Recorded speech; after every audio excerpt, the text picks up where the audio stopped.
নমস্কার বন্ধুরা, আমি তুহিন। তুহিন রিভিউলজি চ্যানেলে আপনাদের প্রত্যেককে স্বাগত জানাই।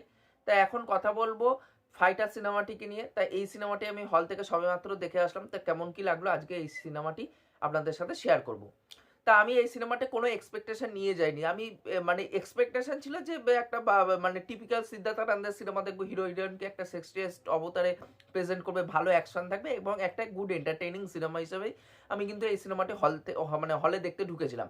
বাট আমি যখন এই সিনেমাটি হল থেকে দেখে বেরালাম, আমার কিন্তু পুরোপুরিভাবে পারসেপশনই চেঞ্জ হয়ে গেছে। মানে এত সুন্দর একটা সিনেমা হবে এটা আমি মানে বুঝতে পারিনি প্রথমে। তাই এই সিনেমাটি অ্যাকশন ড্রামা সিনেমা বলা যায় এবং অ্যাকশনের পরিমাণটা কিন্তু এখানটা কম রাখা হয়েছে, আছে বাট কম। কিন্তু এখানটা ড্রামার উপর সিদ্ধার্থ আনন্দ বেশি করে ফোকাস করেছে এবং এই ড্রামার পোর্শনগুলো খুব সুন্দরভাবে ওয়ার্ক করে প্রত্যেকটা সিনে। এখানটায় যে তিনজনকে আমরা মেন ক্যারেক্টারকে দেখতে পাচ্ছি, ঋত্বিক, দীপিকা এবং অনিল কাপুরকে, এতে তিনজনের যুগলবন্দিটা অসাধারণ হয়েছে। এবং ঋত্বিকের সাথে অনিল কাপুরের যে কেমিস্ট্রিটা দেখানো হয়েছে, তাদের দুজনের মধ্যে যে একটা কনফ্লিক্ট আছে সেটা খুব সুন্দর করে সিদ্ধার্থ আনন্দ এখানটায় প্রেজেন্ট করেছে। এবং ঋত্বিকের সাথে দীপিকার যে মানে স্ক্রিন প্রেজেন্সটা আছে, তাদের কেমিস্ট্রিটাও দেখতে খুব ভালো লাগে। এবং এখানটায় ঋত্বিকের পারফরমেন্স দুর্দান্ত। এখানে সব থেকে ভালো পারফরমেন্স হয়েছে ঋত্বিকের। মানে কিছু কিছু সিন এমন আছে যে ঋত্বিক কোনো ডায়লগ দেবে না, বাট এক্সপ্রেশনের থ্রু বা চোখের থ্রুতে সেই মানে অ্যাক্টিংগুলো করে দিয়ে যাচ্ছে বলে মনে হচ্ছে। এত সুন্দর হয়েছে তার অ্যাক্টিং এবং ড্রামার পজিশনে তার অভিনয় ব্যাপক। যেরকম একটা সিকোয়েন্স আছে, তার একটা মানে বন্ধুর বউ আছে, তার সাথে ঋত্বিকের সম্পর্ক ভালো, কিন্তু মানে এমন একটা পজিশনে আসবে, আমি ওটা বলতে পারবো না, কি ঋত্বিক ওর দিকে জাস্ট তাকাবে কিন্তু ও মুখ ফিরিয়ে নেবে মেয়েটি, তখন ওর চোখ দুটো জাস্ট দেখার মতন, চোখ দিয়েই অভিনয় করে দিয়েছে, এত সুন্দর লেগেছে তার অভিনয়। এখানটায় অনিল কাপুরের অভিনয় আমার খুবই ভালো লেগেছে, দীপিকার অভিনয় খুবই ভালো লেগেছে।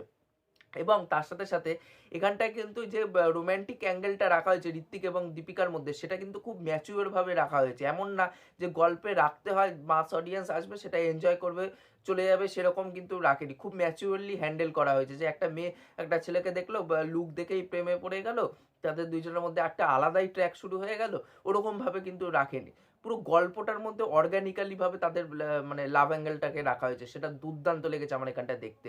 এখানটায় কারণ সিং গ্রোভার এবং আমরা দেখতে পাচ্ছি অক্ষয় ওবেরয়কে, তাদের দুইজনের পারফরমেন্সও কিন্তু খুব ভালো।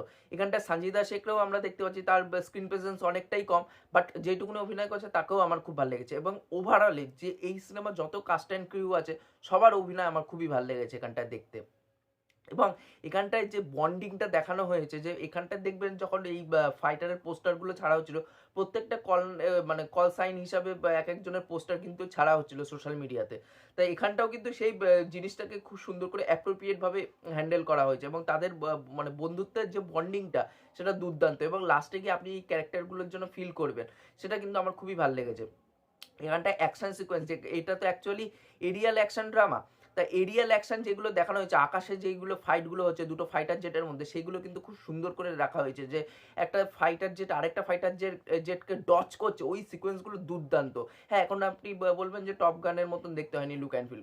দেখুন, টপ গান একটা হলিউডের সিনেমা, ওটার সাথে কখনোই ইন্ডিয়ান সিনেমার তুলনা করা হয় না, কারণ সেই বাজেটটা ইন্ডিয়ান কোনো মেকার্সরা প্রোভাইড করতে পারবে না, কারণ ওই রেভিনিউটা ইন্ডিয়ান সিনেমার থেকে কিন্তু উঠে আসবে না আফটার অল।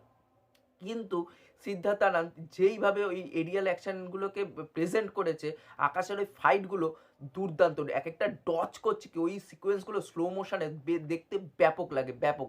এবং এখানটায় যে পুলওয়ামার যে অ্যাটাকটা, সেটাকে রিয়েল ইনসিডেন্ট থেকে তুলে নিয়ে সেটাকে ফিকশনাইজড করে এমনভাবে প্রেজেন্ট করেছে, খুবই ভালো লাগে। এবং সিদ্ধার্থ আনন্দ এই জিনিসটা আমি খুব ভালো লেগেছে, যে ট্রেন্ডে গা ভাসিয়ে দিয়ে, যে এখন পাকিস্তান ব্যাশিং সব সিনেমা বেরাচ্ছে, পাকিস্তানকেই খারাপ দেখিয়ে দিই, সেটা কিন্তু করেনি। পাকিস্তানের জনগণদের কিন্তু এখানে টার্গেট করা হয়নি, টার্গেট করা হয়েছে সেই পাকিস্তানের টেররিস্টদের, যারা ইন্ডিয়ার উপরে হামলা করছে। সেই জিনিসটাকে কিন্তু আমার খুবই ভালো লেগেছে। এবং এখানটায় প্রত্যেকের অভিনয়, বললাম প্রত্যেকের অভিনয় ভালো লেগেছে এই সিনেমাতে। যে লাস্টে মানে বিশেষ করে ক্লাইম্যাক্সে যেই ড্রামাগুলো আসতে থাকে না পরের পর পরের পর, সেই ড্রামাগুলো আরও ভালো লাগে। এবং লাস্টে গিয়ে একটু দেখানো হয়েছে যে হিরো ভিলেনের মধ্যে একটা হ্যান্ড টু হ্যান্ড কমব্যাট হচ্ছে, সেই কমব্যাটগুলো না দেখতে খুবই ভালো লাগে এবং সেই সিকোয়েন্সগুলো খুব সুন্দর করে হ্যান্ডেল করেছে এখানে সিদ্ধার্থ আনন্দ। মানে এরকম সিনেমা সিদ্ধার্থ আনন্দের কাছ থেকে পাবো সেটা আশাই করিনি, সত্যি কথা বলতে গেলে। আমার ওভারঅল সিনেমাটা খুবই ভালো লেগেছে। শুধু নেগেটিভ বলতে আমার এইটুকুনি লেগেছে, যেখানটায় দুটো টুইস্ট রাখা হয়েছে, সেই দুটো টুইস্ট আমার ভালো লাগেনি। এবং একটা সিকোয়েন্স আছে আশুতোষ রানার সাথে ঋত্বিকের, তাই আশুতোষ রানার স্ক্রিন টাইম অনেকটাই কম, কিন্তু দুটো সিন আশুতোষ রানাকে দেওয়া হয়েছে, সেখানটা আশুতোষ রানার অভিনয় আমার ভালো লেগেছে।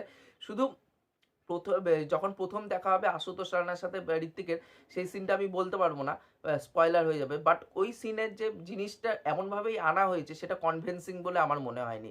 তা ওভারঅল সিনেমাটা আমি খুবই এনজয় করেছি। আর আরেকটা কথা আমি বলতে, এখানটা কিন্তু দুখানা ভিলেন দেখানো হয়েছে। একটা হচ্ছে যেটাকে আপনারা ট্রেলারে বা একটা গানের মধ্যে দেখতে পেয়েছেন যে ভিলেনটাকে, আরেকটা ভিলেন হচ্ছে যে ফাইটার প্লেন চালায়।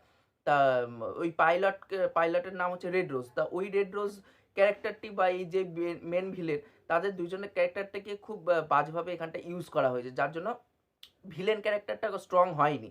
এখানটায় হিরো বেশি স্ট্রং হয়ে গেছে, ভিলেন হিরোর থেকে কমজোর হয়ে গেছে, এইটা আমার শুধু খারাপ লেগেছে। আর যেরকম সিদ্ধার্থ আনন্দের সিনেমায় কিন্তু কোনোদিন ভিলেন অতটাও স্ট্রং হয়নি, শুধু পাঠানের ক্ষেত্রে জিম ক্যারেক্টারটি, যে ক্যারেক্টারটি প্লে করেছে জন, তা ওই ক্যারেক্টারটি আইকনিক হয়ে গেছে, পাঠানের থেকেও বেশি সেলিব্রেটেড হয়েছে জিম ক্যারেক্টারটি। কিন্তু যদি আপনারা ওয়ারের ক্ষেত্রে দেখেন, ওয়ারে কিন্তু ভিলেন স্ট্রং ছিল না, বাট ওখানটা টুইস্টটা এমনভাবেই আসে যে টাইগার শ্রফ মারা গেছে, কিন্তু টাইগার শ্রফের আইডেন্টিটি নিয়ে অন্য একজন বেঁচে আছে। তা সেই টুইস্টটা এমনভাবেই আসে যার জন্য আমরা ভিলেনের দিকে নজরটা দিই না, ওই টুইস্টটা এতটাই ভালো লাগে। বাট এই ওভারঅলে কিন্তু আমার এই সিনেমাটি খুবই ভালো লেগেছে। এখানে টুইস্টগুলো ওয়ার্ক করেনি ঠিকই, কিন্তু ওভারঅল সিনেমাটা খুবই দুর্দান্ত একটি সিনেমা। যারা এরকম ড্রামা বেসড এরকম সিনেমা দেখতে পছন্দ করেন তাহলে বলবো অবশ্যই হলে গিয়ে দেখুন। মানে পয়সা আপনাদের বিফলে যাবে না, এইটুকুনি আমি বলতে পারি। আর তার সাথে সাথে এরকম সিনেমা যদি বক্স অফিসে ওয়ার্ক করে, তাহলে পরবর্তীকালে কিন্তু সিদ্ধার্থ আনন্দ যদি এই জনরাটাকে ক্র্যাক করতে পারে, পরবর্তীকালে কিন্তু হিন্দির থেকে কিন্তু আমরা ভালো ভালো এরিয়াল অ্যাকশন ড্রামা সিনেমা কিন্তু পাবো। তো এর আগে তেজাস করেছে কাঙ্গনা রানাওয়াত, কিন্তু বাট ওই সিনেমাটা ভালো হয়নি। বাট এই সিনেমাটা কিন্তু খুবই সুন্দর, ভিজুয়ালি স্টানিং, খুবই ভালো লাগবে আপনাদের।